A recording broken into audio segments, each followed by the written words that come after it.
Hallelujah. Let us shout hallelujah.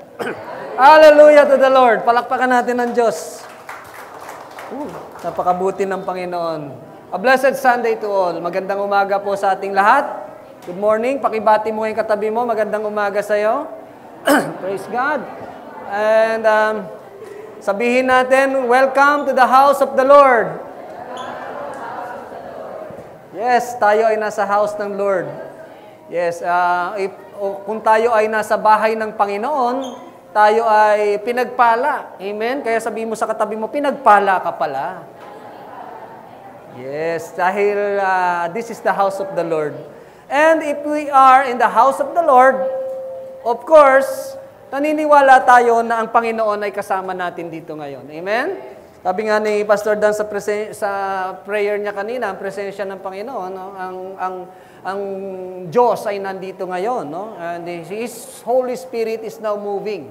And He is doing something again, no? Meron na naman siyang ginagawang himala, kamangha-mangha sa buhay ng bawat isang narito ngayon. Amen?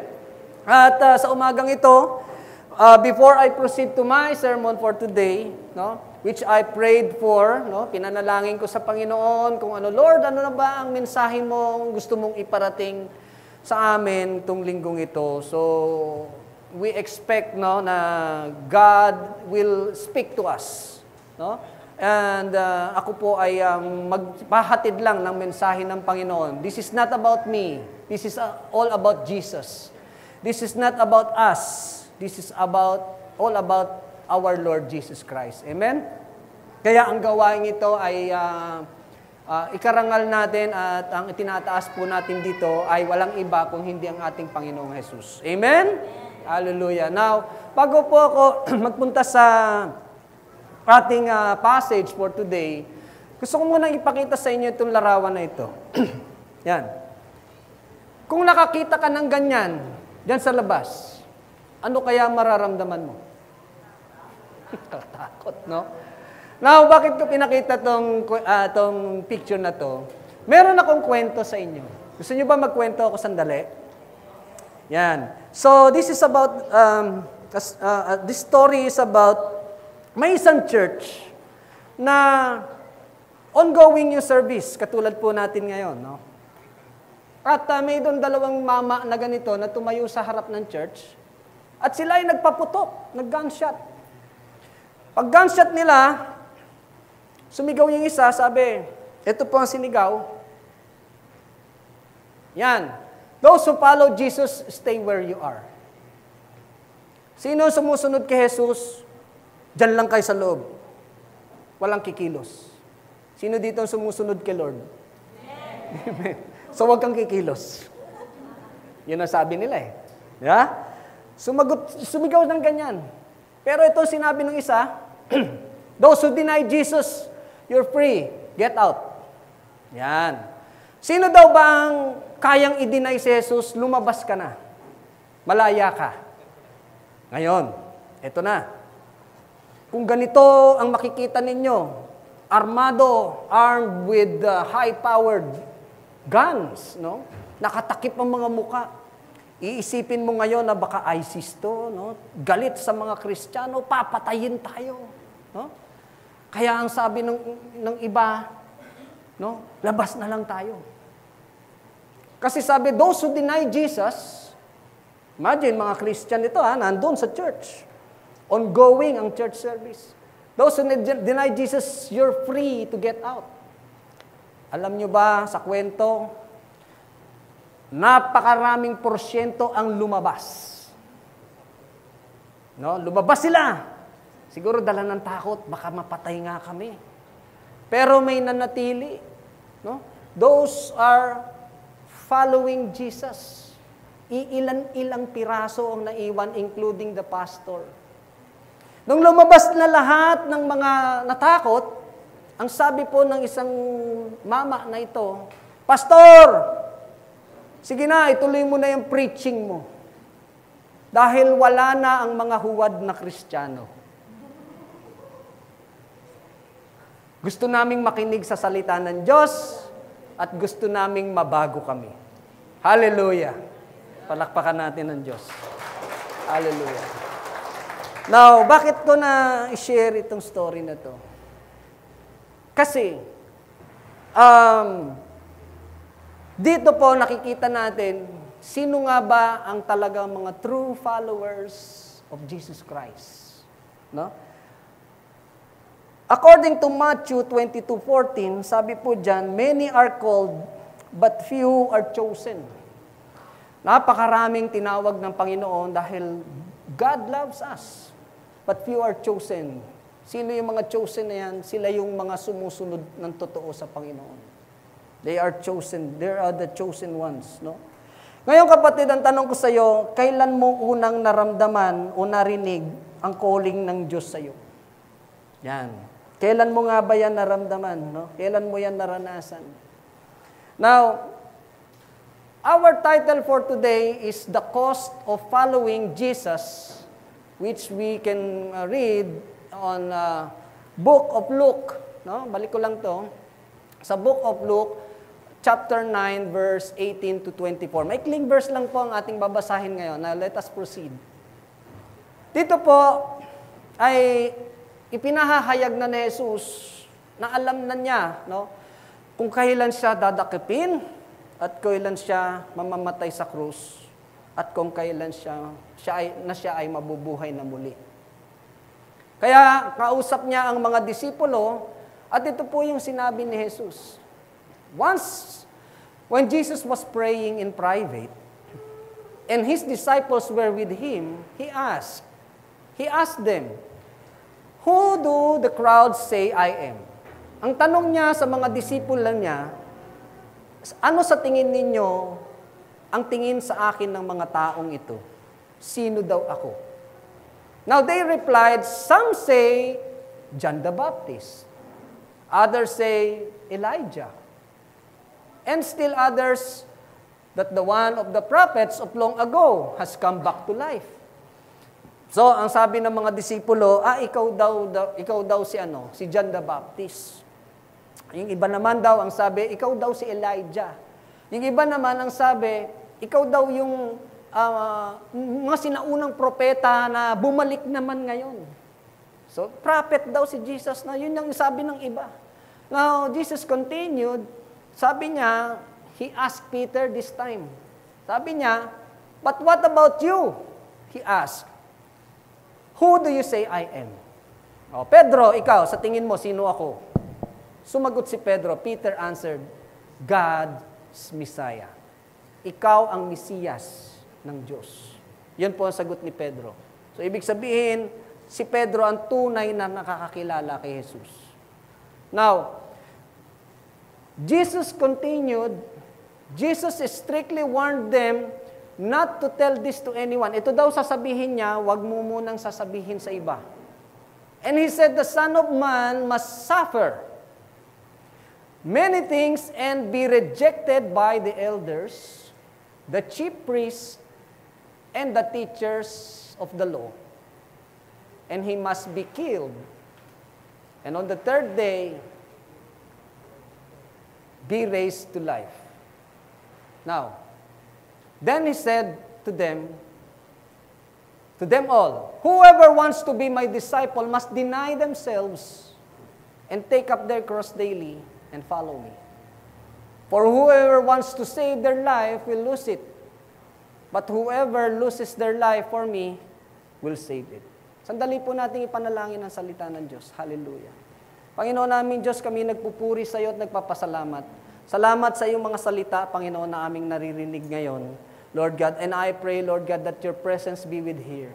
Panginoon, alam ko, Panginoon, that miracle is happening in this place because you are here with us.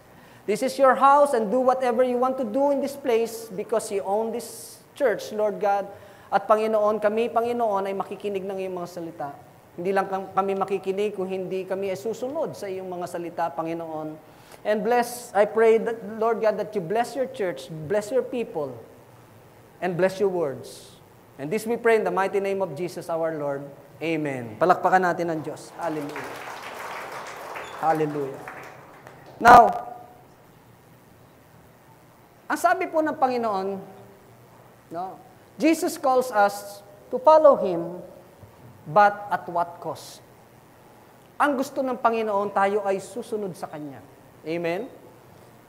Sabi nga kanina sa binanggit ko sa Matthew, many are called, but few are chosen. Bakit kaya few and chosen? Ibig sabihin po, marami po kasi ang hindi tunay na makasunod sa Panginoon. Because when we follow Jesus, meron itong mga cost. Merong itong mga katapat na sacrifices, no?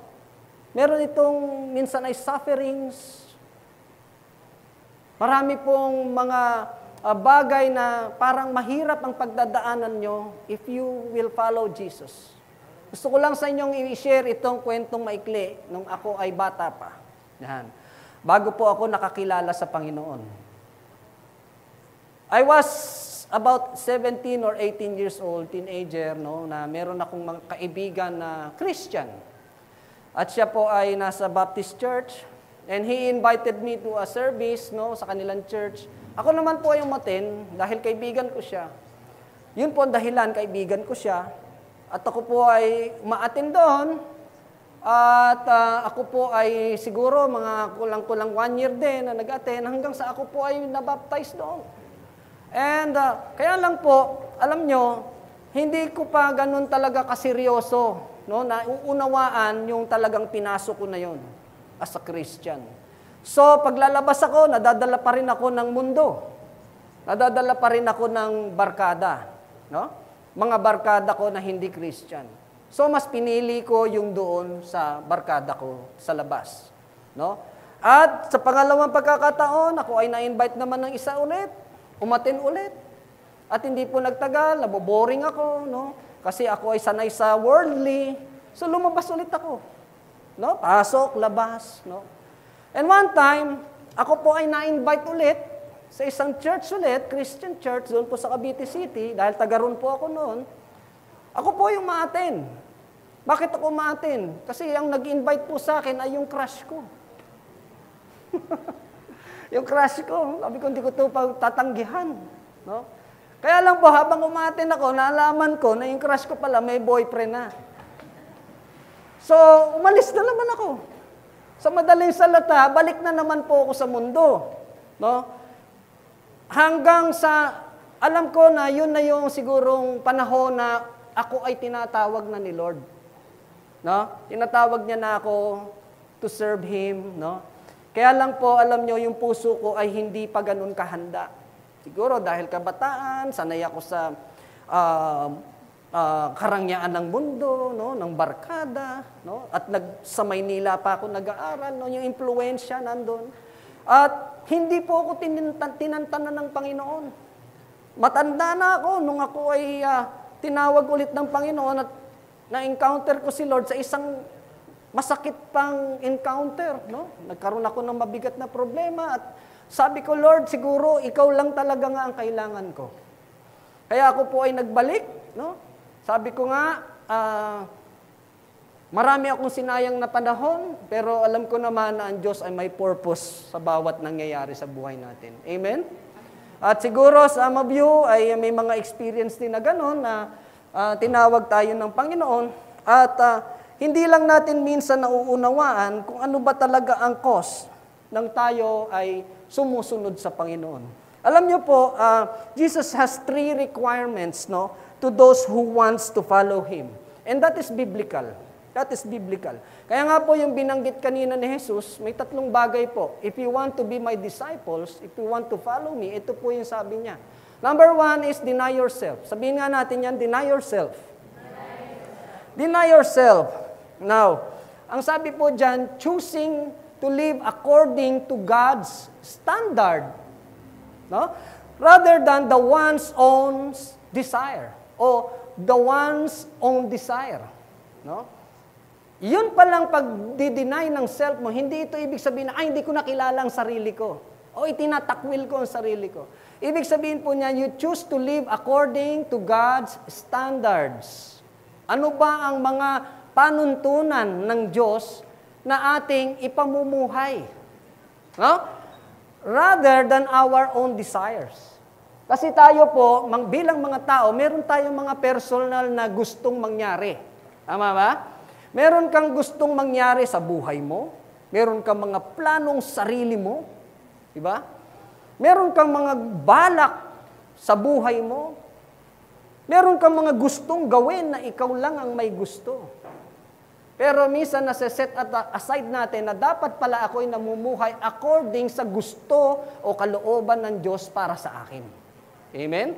At sometimes yan po yung mahirap para sa atin na gawin. Kahit na tayo po ay mga Kristiyano na. Amen? You see, when we deny ourselves, no, and if we are walking, no, or choosing a life that is according to the standards of God, dapat po tayo ay nakakapag-resist ng temptation. Alam niyo po, tunay nga na ang temptation, kapag you are being tempted by Satan, hindi po yun kasalanan agad. No? Kaya nga po, di ba, sa isang preaching ko noon about the devil, no, resisting the devil, how can we resist the devil? That is, if we are submitting to God. Amen? Kaya nga po, kung tayo ay lumalakad according to God, no, at we decided to deny ourselves, we are resisting temptations. No? Kaya mo na ngayon paglabanan ang tentasyon ng dyablo. Alam naman natin ang dyablo, wala siyang ipapakitang pangit sa atin. That is why he is a liar. No? He deceives us para tayo ay mahulog sa kanyang trap. At bilang mga Kristiyano, we are supposed to be resisting this temptation dahil alam natin ang temptation kapag ating pinatulan, no, tayo ay mapapahamak. Amen? Kaya, resisting temptations. No? That is number 1. And number 2 is overcoming selfish desires.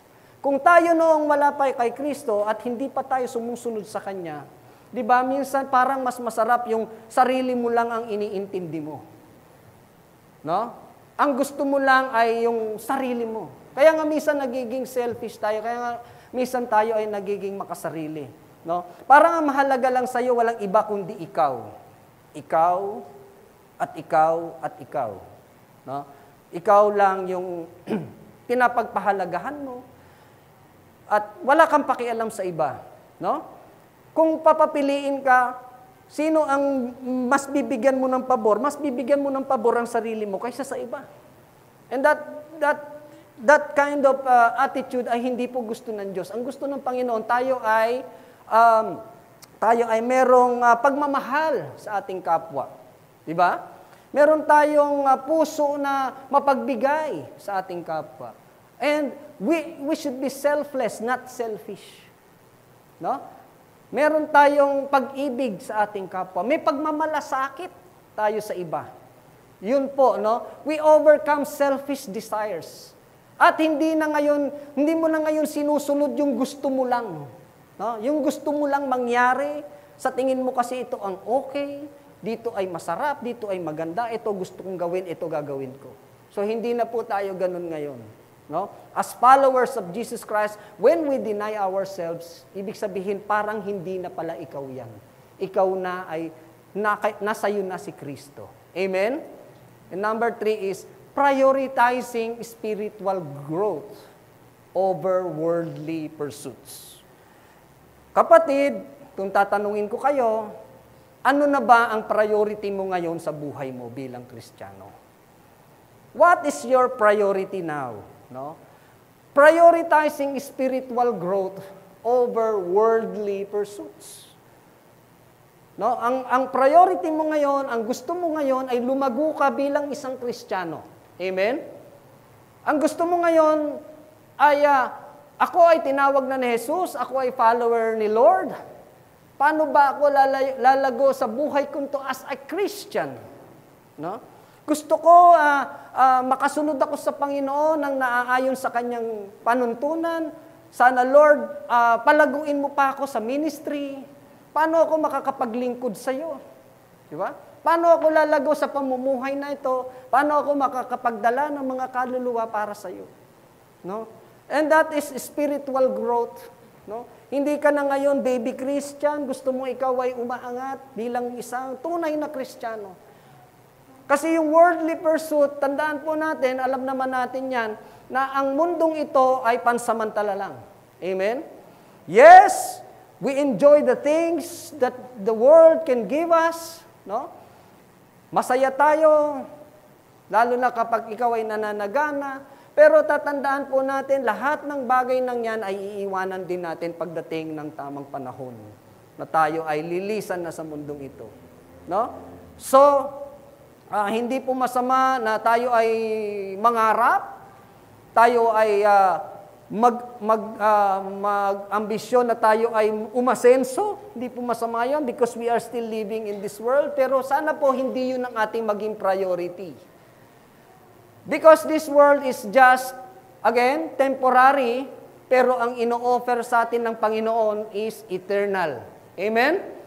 So if we choose spiritual growth, at yun ay iniisip natin na ang gusto ko ay yung pag ako nasa kabilang buhay na, si Jesus ang kasama ko, dahil meron siyang pangako sa akin na mayroon akong buhay na walang hanggan doon. Amen? Yun sana yung ating gustong i-achieve, yung ating gustong maabot, yung ating relasyon sa Panginoon. No? As a Christian, no, we should prioritize the spiritual growth with Jesus Christ. Now, sinasabi po dyan, examine your heart. Hawakan mo nga yung dibdib mo. Tumitibok pa ba yung puso mo? Malakas ba ang tibok niyan? No? Ano ang desire mo? Sabi dyan, examine your heart. What desires or habits might be competing, no, with God's will in your life? Ngayon, habang chine-check mo ang heart mo, ano kaya yung mga bagay, no? Ano yung mga bagay na pumipigil sa'yo para ikaw ay magpatuloy sa relasyon mo sa Diyos? Is it your job? No? Is it your family? Is it your friends? Is it your business? Is it your money? No? Yun ba yung parang kung minsan ay doon na lang nauubos ang iyong atensyon, yung iyong panahon? At kung minsan pabawas na ng pabawas yung panahon mo sa Diyos, yun kaya yun, no? Kaya nga sabi po dyan, what desires and habits na sa tingin mo ay nagiging kakumpetensya na ni Lord? No? Nagiging kakumpetensya ni Lord sa iyo. No? Maybe we are not idling now yung mga Diyos-Diyosan, no? Na sinasabing mga rebulto, siguro nung dati nating pananampalataya, ganun tayo at sasabihin natin, hindi naman ako sumasamba sa mga Diyos, yun yung kakumpetensya ng Diyos sa akin dati. Pero alam niyo po ba kung minsan, no, hindi man tayo ganun, pero mas nabibigyan natin ng priority at mas gusto nating nag-i-enjoy tayo sa worldly, sa ating kayamanan, sa ating pera, sa ating iba't ibang kabisihan sa buhay, kung minsan po ay nagiging kapalit na rin yun ng Diyos sa ating buhay. Kaya po yun ang mga bagay na yun na nagiging kakumpetensya na ng Diyos sa atin. Amen? Kaya nga sinasabi po dyan, no? Ano ba yung mga habits na yun? Ano ba yung mga bagay-bagay na yun na nagiging kakumpetensya na ng Diyos sa iyo? Now, sabi po sa Romans 6:6, no? Tayo nung dati pa na hindi pa Kristiyano, for we know that our old self was crucified with Him so that the body ruled by sin might be done away with that we should no longer be slaves in sin. Kung tayo yung dating makamundo, yung dating tayo ay namumuhay ng makasalanan, nung tinanggap mo, kapatid, si Jesus sa buhay mo as your Lord and Savior, kasama na yang ipinako sa krus. Nung si Jesus Christ ay namatay sa krus. Pinagbayaran na ni Jesus. Binayaran na ni Jesus ang mga kasalanan natin. Amen? Kaya tayo ay magpasalamat sa Panginoon because He have done that. No? Nagpapako sa krus para sa ating kapakanan. Hindi po para sa kanyang sarili. Our old selves, yung mga dating tayo, hindi na tayo yan. Amen? Kaya sabihin mo sa katabi mo, hindi na ikaw yan. Hindi na ikaw yan. No? Dahil yung dating ikaw, ipinako na yon. No? Ikaw ay iba na ngayon. Ikaw ay isa ng Kristiyano na sumusunod sa Panginoon. Amen? Hallelujah. At si Jesus, si Kristo na ang namumuhay sa buhay mo ngayon. Palakpakan natin ng Diyos. Hallelujah. Praise God. Your old life was crucified with Him. Kaya ngayon ay malaya tayong lumalakad na ng naayon sa panuntunan ng Diyos. Hallelujah. And number 2, ang sabi ni Jesus, if you want to follow me, deny yourself. And number 2, take up your cross daily. Take up your cross daily. No? Now, what's the cross or what's your cross in life? No? Ano ba yung mga sa tingin mo yung krus mo, no, sa buhay mo? Now, ang ibig sabihin pala ng taking up your cross daily, embracing sacrifices, challenges, and responsibilities of following Christ every day. Every day. Hindi tayo magpipick up ng cross ng isang araw lang. Di ba? One time lang. Hindi ito one day. Hindi ito overnight. No? Dahil tayo ay nabubuhay pa araw-araw. Amen? Maraming mga araw pa tayong gigising. Maraming mga araw pa tayong mabubuhay. At sa bawat araw na yan, tayo ay mayroong mga sacrifices. Meron tayong mga isinasakripisyo. Merong mga hamon sa buhay. Meron tayong mga responsibilities. Lalong-lalo na, marami dito ang mga family man, family woman. Tama ba? No? We have responsibilities to our children, to our family. No? We have responsibilities sa katungkulang binigay sa pinagkatiwala sa iyo sa hanap buhay. You have responsibilities sa church kung ikaw ay worker o ikaw ay isang leader sa church. You have responsibilities. And you have a responsibility as a Christian of following Christ every day. Kaya nga po, ang sinasabi pong cross na yan ay yung mga bagay na yan. At hindi lang po yan, meron din pong hardships. No? Meron ding paghihirap, kaakibat po ng buhay yan. Sino po ba dito ang hindi nakaranas ng kahirapan? Wala, di ba? Kasi lahat po tayo ay dumadaan sa ganyan, no? O dumaan sa ganyan hardships, no? Sometimes dumaan ka sa talagang kapos na kapos ka, no? Gipit na gipit ka, pigang-piga ka na. Wala nang mabunot kahit gusto mong bumunot, no?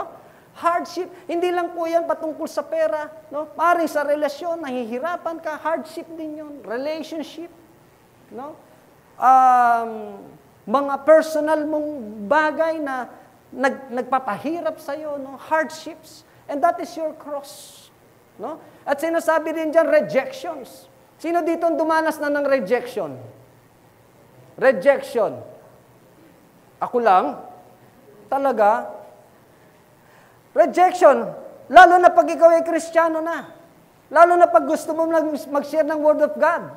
Amen? Minsan, alam niyo, magre-reject pa sa'yo, family mo mismo. Tama ba?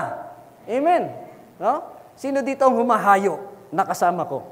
Mga humahayo, mga nagbibigay ng tracts, no? Nag-share ng Word of God sa labas. No? Naranasan niyo na bang i-reject kayo? Ay, hindi ako, dyan. No? Sensya na, ha? Mga gano'n, no? Sometimes masakit yun. Di ba? Aminin natin, minsan masakit ma-reject. No? Parang nag-e-effort ka to share the Word of God, to share the love of God, pero ikaw ay nire-reject. At kaya nga po, madalas na payo ko sa mga kasama ko sa outreach, sabi ko, kapag ka nakaranas kayo ng rejection, tanggapin nyo lang. Okay lang yun. It's normal. Bakit? Si Jesus Christ ba hindi nakatikim ng rejection?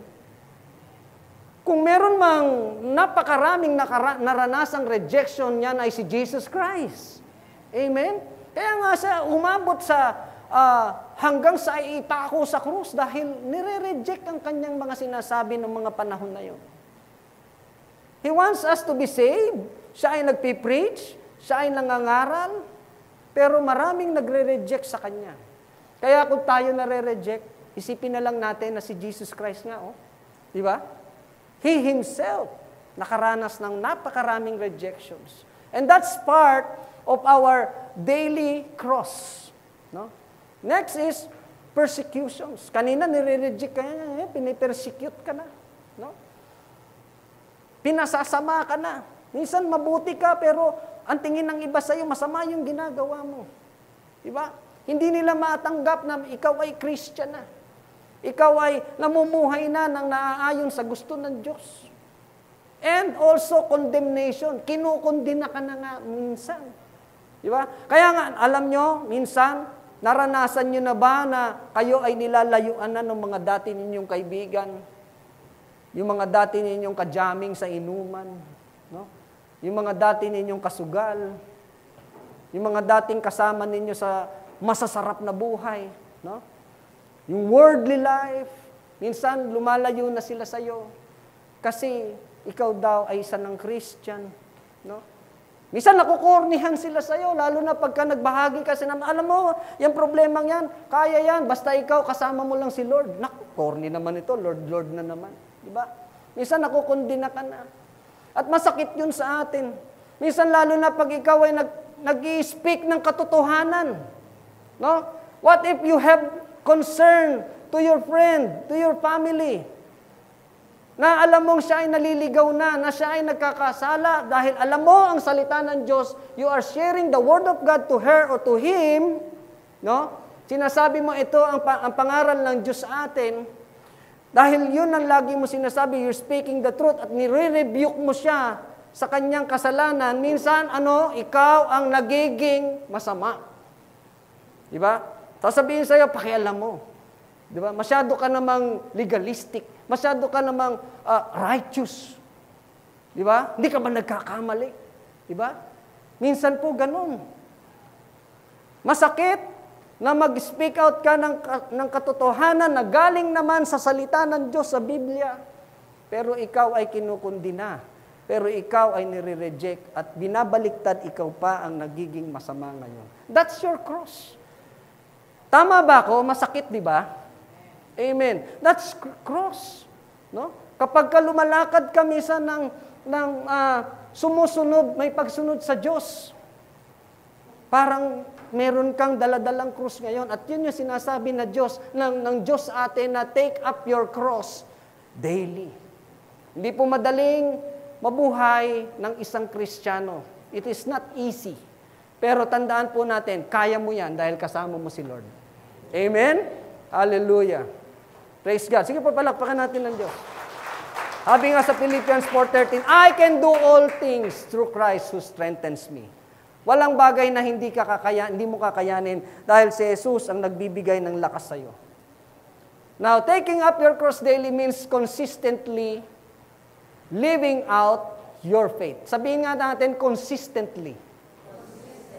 Consistently, ibig sabihin, tuloy-tuloy, living out your faith, even when it's difficult, inconvenient, or costly. No?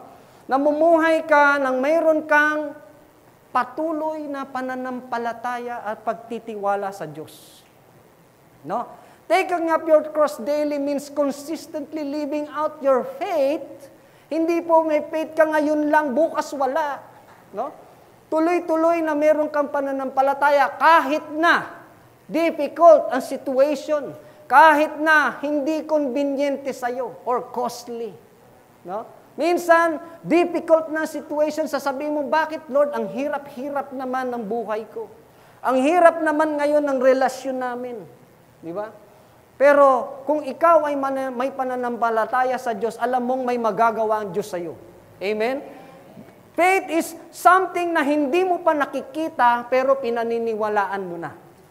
Faith is something na hindi mo pa natatanggap, pero iniisip mo na natanggap mo na. Amen? Because you believe in God, you have faith in God. At ikaw ay patuloy at araw-araw na mayroong pananampalataya sa Diyos. Amen?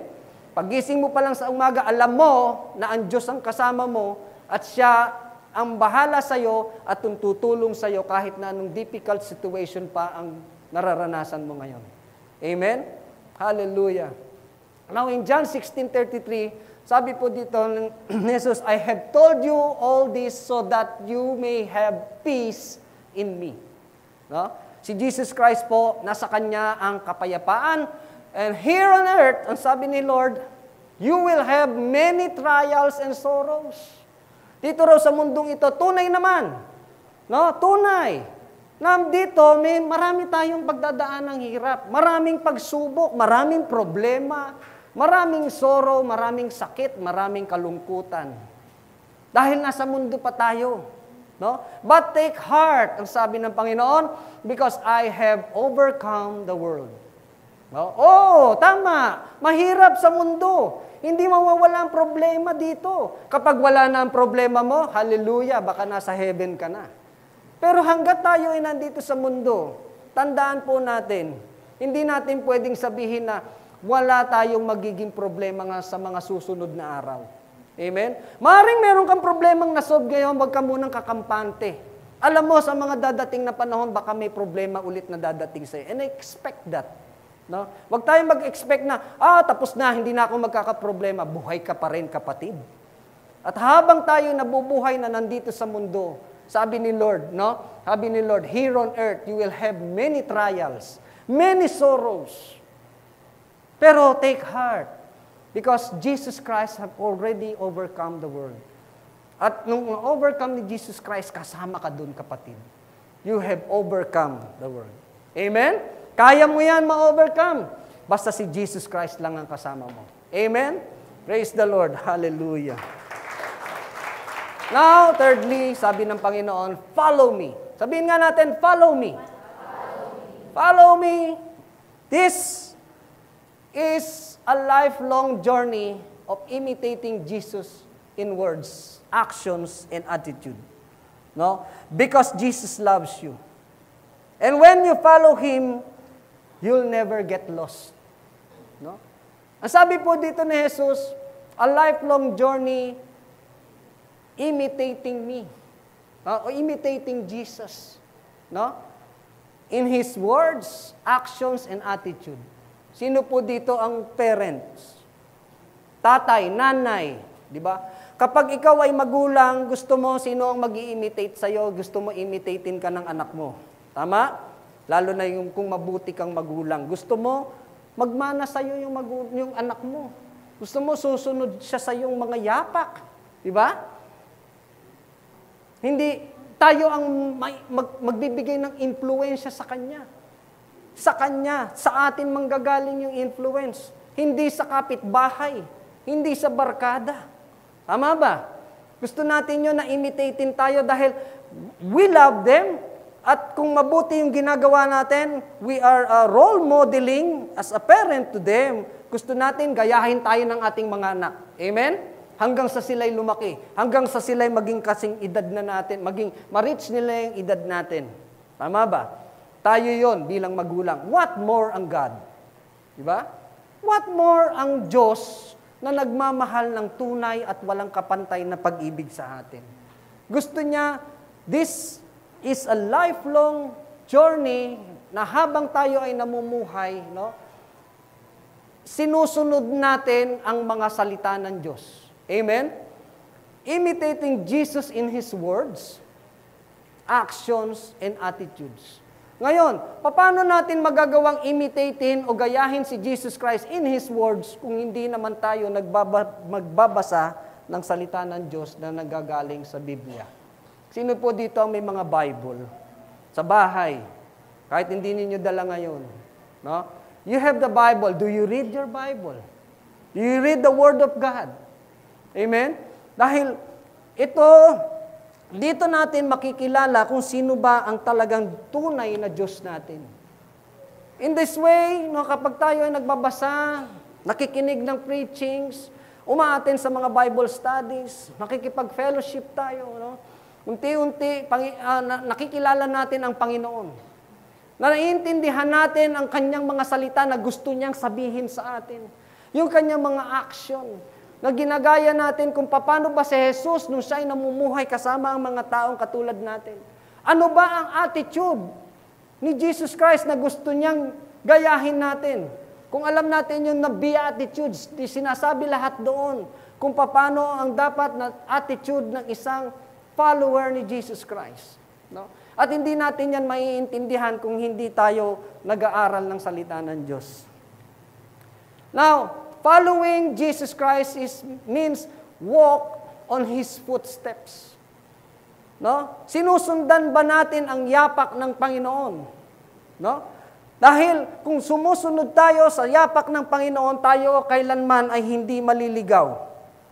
When we follow Him, we will never get lost. Tandaan po natin yan. Siya po ang gumagabay sa atin. And seek intimacy with Him. Gusto ng Panginoon, meron tayong intimate relationship sa Kanya. Amen? Kung tayo gusto nating merong intimate relationship sa atin ng ating asawa, ang ating mga anak, ang ating magulang, ang mga mahal natin, syempre ang Diyos gusto rin na magkaroon tayo ng intimate relationship with Him. So, paano tayo magkakaroon ng intimacy with God? No? Paano natin hinahanap yung intimate relationship natin? Tayo po ba ay nagde-devotion pa? Tayo po ba ay nagkakaroon pa ng panahon, yung quiet moment, na talagang ikaw at Diyos lang ang nag-uusap? Amen? Aminin natin. Ginagawa pa ba natin yan kahit na tayo sobrang busy sa buhay? Na tayo nagnanalangin, na tayo ay nakikipag-usap, na naniniwala tayo na ang Diyos ay nandyan lang nakikinig sa atin. Nararamdaman ba natin ang presensya ng Diyos ay kasama natin? Amen? Seek intimacy with Him. Read again. Read His words. Dahil yung mga tanong mo, yung mga hiling mo kay Lord, ang sasagot niyan. Ang Scripture, ang Word of God, ang Bible. Amen? Sumasagot ang Diyos sa pamamagitan ng Kanyang mga salita. Through His Holy Spirit that is now living in you. Nangungusap ang Diyos. Ang kapangyarihan ng Diyos, habang ikaw ay sinisik mo ang intimacy with Him, kumikilos ang kapangyarihan ng buhay na Espiritu ng Diyos sa buhay mo ngayon, kapatid. Hallelujah. Damahin natin na mayroon tayong Diyos na buhay at nakikinig at nakikita tayo. Amen? And next is, live according to His teachings. Mamuhay daw tayo ng may pagsunod sa ng ayon sa turo ng Diyos. Paano natin malalaman ang turo ng Diyos na gusto niyang sundin natin? Kung hindi, again, sasabihin ko na naman, babalik tayo sa Biblia pa rin. Diyan, makikita natin lahat ng mga tinuturo ng Diyos para sa atin. Bakit niya tayo tinuturuan? Kasi mahal niya tayo. Amen? Mahal ka niya, kapatid. Kung tayo mga magulang, tinuturuan natin ng ating mga anak mula maliit hanggang lumaki, tinuturo natin sa kanila kung anong tama, kung anong mali, kung anong dapat mong gawin at hindi mo dapat gawin, lalo na ang Panginoon. Amen? That's how God loves you. That's how God loves us.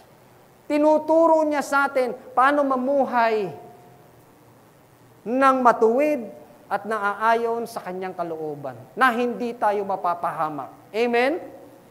Ganon tayo kamahal ng Diyos. Now, Jesus said, follow me. Jesus said, follow me. A profound invitation to transformation.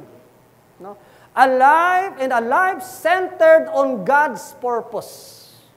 Sabihin mo sa katabi mo ngayon, may purpose ang Diyos sa'yo. May purpose ang Diyos sa'yo. Hindi tayo dito mga singaw lang, na basta na lang nag-exist, na basta na lang ipinanganak ng walang dahilan. Tandaan po natin yan. Hindi tayo nabubuhay ng wala lang. Kaya wag mo sasabihin sa sarili mo na, wala naman akong kwenta. Wala naman akong halaga. Kaya wag mo mararamdaman yung halimbawang nagkakaroon ka ng rejection sa pamilya, sa ibang tao na feeling mo wala kang kwenta. Hindi ganun ang Diyos. He has purpose for each and every one of you. He has a very good purpose for each and every one of us. Because that's how God loves us. Amen? Lahat yan nakaplano sa Kanya. Pinagbubuntis pa lang tayo ng ating mga nanay hanggang tayo isilang planado na ng Diyos ang buhay mo. Because may purpose pala siya sa bawat isa sa atin. Huwag mo sabihing mahina ka, huwag mo sabihing mahirap ka lang, huwag mo sabihing may sakit ka, huwag mo sabihing kulang ang pinag-aralan mo, may purpose ang Diyos sa buhay mo. Amen? Hallelujah. At kasama mo ang Diyos sa tagumpay mo, kapatid. Hallelujah. And following Jesus, sinasabi po dyan, this is a profound invitation of transformation. Sino dito ang naimbite na sa birthday, sa kasal? Sino? Na-invite ka na. Nung na-invite ka, ano feeling mo? Masaya. Siyempre, di ba? Ibig sabihin, kaya ka naisip nung nag-imbita sa'yo kasi mahalaga ka sa Kanya. Amen? Pinag-uukulan ka niya ng pansin. Gusto ka niyang makasama. Di ba?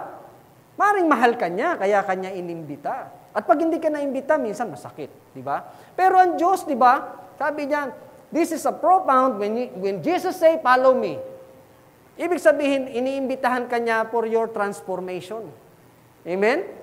Dapat kung masaya ka, naimbitahan ka sa isang gathering ng kaibigan mo, mas lalo kang masaya ngayon. Dahil si Jesus mismo ang nag-i-invite sa'yo. Amen? Siyempre, hindi mo rirejectin ang invitation ni Lord sa'yo. Tama ba? Dahil ang gusto ni Lord, magbago ka. Kaya sabihin mo sa katabi mo, magbago ka. Alam ko naman, binago ka na ni Lord. Palakpakan naman natin si Lord. Binago ka na ni Lord. No? This is a profound invitation of transformation. Ibig sabihin, yung dating ikaw na walang Diyos sa buhay mo, yung dating ikaw na namumuhay sa kasalanan, na walang pagsunod sa Diyos, ikaw ngayon ay binago na ni Lord. Amen? Binago ka niya, na nasusunod na yung sinasabi na lalangin natin ang tao ng ayon sa ating wangis. Nagiging kawangis ka na ni Lord unti-unti. Amen? Natatransform ka na. Kaya kung minsan mararamdaman mo, parang hindi na ako yung dating ako. Amen? Hallelujah. Alam niyo po, nung ako hindi pa Kristiyano, baka sabihin ninyo, hindi naman yan si Pastor Derek. Hindi ko yan gusto, yung pagkatao niyan. Oo, sa totoo lang, para sa mga nakakakilala sa akin, number 1 na dyan yung asawa ko. Hindi niyo po ako magugustuhan, promise. Pero, God is good. Nagpapasalamat ako sa Kanya dahil minsan tinawag niya ako, nireject ko siya. Tinawag niya ako, nireject ko siya. Tinawag niya ako, nireject ko siya. Pero one time, na nakaranas ako ng encounter with Him, hindi na ako nakatanggi. Naging Christian, at hindi ko sinasabing perfect na ako. Transformation is a processing. On the process tayong lahat. Hindi ito isang bagsakan. Unti-unti tayong binabago ng Panginoon. Basta't nagpapasakop tayo sa Kanya. And you will allow God to transform you day by day. Amen? Unti-unti mararamdaman mo, nagbabago na pala ako.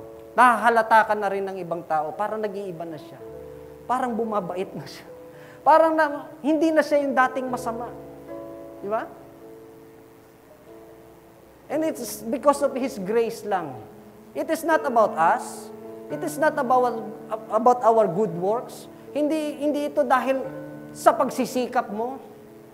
Dahil kung hindi ka pinaboran o kinahabagan ng Diyos, hindi ka rin naman mababago. Amen? Kaya minsan mahirap na pilitin mo yung taong magbago. Kahit na sabihin mong gusto mo siyang magbago, lahat ginawa mo na, hindi mo siya mababago kung hindi siya ang Diyos ang magbabago sa kanya. Katulad ng pagbabagong ginawa ng Diyos sa iyo. Amen? Hallelujah. In John 8:12, when Jesus spoke again to the people, He said, I am the light of the world. Whoever follows me. Pakibasa nga po ulit yung naka-underline. Whoever follows me. Sino man daw ang sumusunod sa Kanya will never walk in darkness, but will have the light of life. Wow! Hallelujah! Ganun lang pala, no? Sumunod tayo sa Diyos, and we will never walk in darkness again. Ano ba yung darkness? No? Kasalanan, kasamaan. The devil is a symbol of darkness. Hindi na tayo susunod ngayon sa pinagagawa ng diablo sa atin. We will never walk in darkness, but we will have light of life. And Jesus is the light of the world. Amen? Kasi si Jesus na ngayon ang sinusunod mo. Si Jesus na ngayon ang tinanggap mo sa buhay mo. Kaya ang buhay mo ngayon ay may liwanag na. At ang liwanag na yon ngayon sa buhay mo ay si Jesus na yon. Kung ikaw ay parang nabubulagan dati sa ganda ng mundong ito, ngayon, malinaw na ang paningin mo. Dahil ang liwanag mo ngayon ay si Jesus. Hallelujah. Praise God. Now, what is the cost? The cost of following Jesus. The cost of following Jesus is giving yourself away to Him. It leads to a life of purpose, peace, and fulfillment rooted in His love and eternal promise. After all, itong buhay po nating ito ay hindi po sa atin ito. Kahit na mahal mo ang sarili mo. Di ba? Sabi nga ni Jesus, yung nagmamahal sa kanyang buhay ay nawawalan nito. Pero ang nagbibigay ng buhay niya para sa Diyos ay makakamit niya ang buhay na walang hanggan. At hindi yung buhay na dito ang ating pinagpapahalagahan, kung hindi yung susunod na buhay natin kung saan kasama natin ang Panginoon. This life is not our own. Ang nagmamay-ari ng buhay natin ay ang ating Diyos. Amen? In Romans 14:8, sabi po dyan, if we live for the Lord. And if we die for the Lord. So whether we live or die, we belong to the Lord. Amen? Mabuhay ka, ano pipiliin mo? Mamuhay ka nang nasa Diyos. Amen? Mamuhay ka nang nakay Kristo ka. So kung mamatay tayo, nakay Kristo ka. Amen? So whether we live, mabuhay man tayo o mamatay, tayo ay nasa Panginoon. Amen? Hallelujah! Palakpakan natin ng Diyos. We belong to the Lord. Sabihin mo, we belong to the Lord. Praise the Lord. Sabihin natin to. I will follow Jesus. I give myself away to Him. Sige po, tayo po ay makakatayo.